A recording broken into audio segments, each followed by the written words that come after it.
Kia ora koutou, my name is Rachel Taulelei, and wearing a couple of hats. My primary hat is that I have a company in Wellington called Yellow Brick Road, which is a seafood company. So I work with fishermen and I work with chefs, and I supply seafood into restaurants through New Zealand. And for my sins, or for my pleasure on a Sunday morning, I am one of the co-founders of the City Market.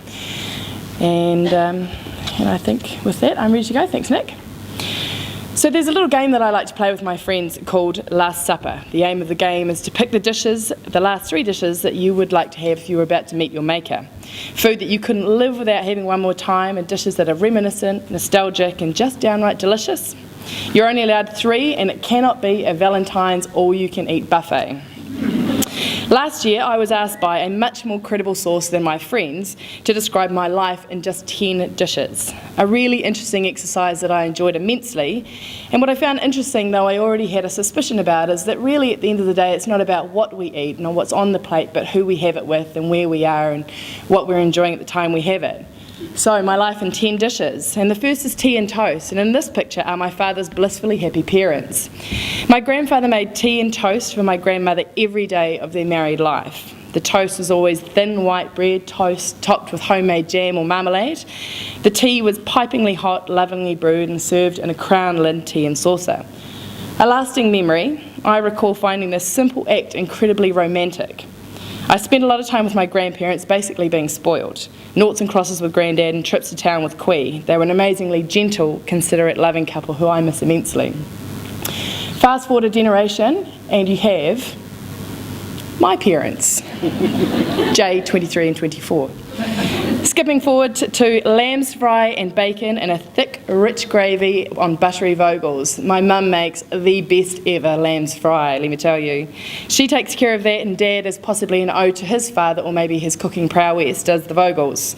Sandwich vogels, double toasted to perfection and buttered until it seeps through into the board. I'm with Ngāti Raukawa and Ngāti Rāroa descent, and this is my marae. Out the front, my auntie's bike, which she stopped riding at 90, before which she and her cohort, Auntie Lena, used to parole the streets of Otaki like the Raleigh 20 gang. So, which brought me on to my 4th dish, which was boil up. And then from on there, on to steamed pippies. And in more, I would say steamed pippies is not so much about the pippies themselves, but it's more reminiscent of family holidays. And it's a scene that I think we've probably all reenacted, where most of the fun is in the whole family wading out and testing out their own special method. The toe scruncher, the one hand down, or my personal favourite, which is going down with one hand on the bag and both feet going at it, so you're getting maximum return on minimum effort. My best memory is on a camping trip to Pakari, where you had the pippies, big fire, corrugated iron top, and pippies chucked on top. It was very flash, let me tell you. The flip side to my predilection for boil up is my addiction to most derivations of the coconut. We can probably widen that to Pacific Island food, of which my favourite is raw fish and fa'i, which is green bananas with freshly made coconut cream. My husband's family is Samoan, and the most generous of people of heart, mind and stomach. Though I can't say the association has been good for my waistline, it's certainly good for my soul.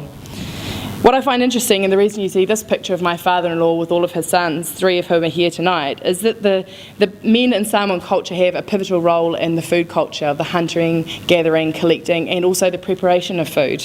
Samoan people are intensely proud, and food plays a huge cultural role both in underpinning prosperity and the ethos of giving. America the Great. Despite current woes, the US really is a magnificent, incredibly diverse country spilling over with opportunity.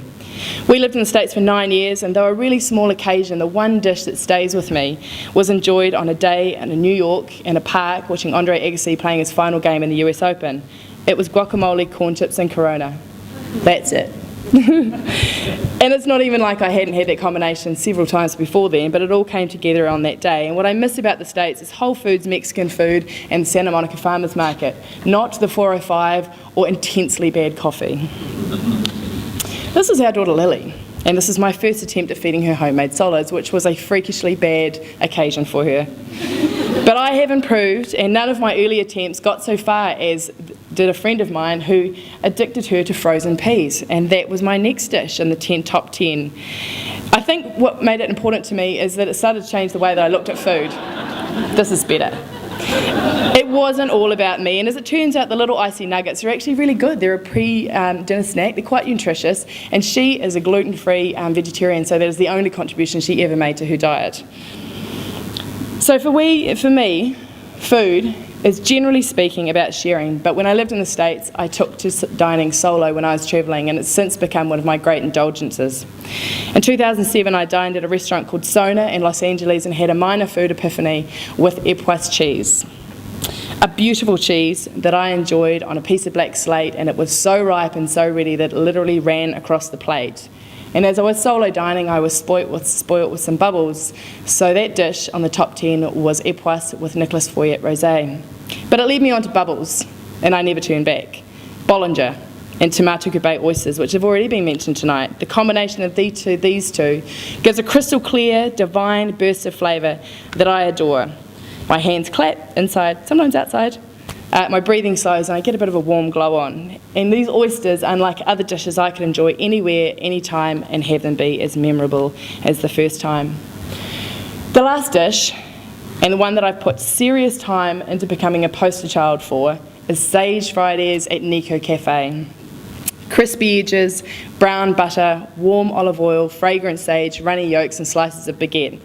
I think I freaked out the owners a little bit with my commitment to them. But I think if you haven't had them, you need to go and have them. They'll make your top 10. If you have had them, you absolutely know what I'm talking about. So for me, food is about expression. It's as much about sharing with the people that I love as it is about taking a quiet moment for me. It can be a symphony, a cacophony even of flavours or textures, or that clear, divine burst of flavour. There's a special kind of food for when I'm happy, when I'm not, when I want to be surrounded, or just when I want to be alone. It's all-encompassing, and I love the starring role that it plays in my life. What I'm most excited about is what's next, and increasingly this involves my own little Ruth Reichel. When you're surrounded by food, you have to look really hard to be surprised and delighted by something new. When you're 6, the moments happen every day, and what I love about food is that every time Lily has such an occasion, I add another dish to my list.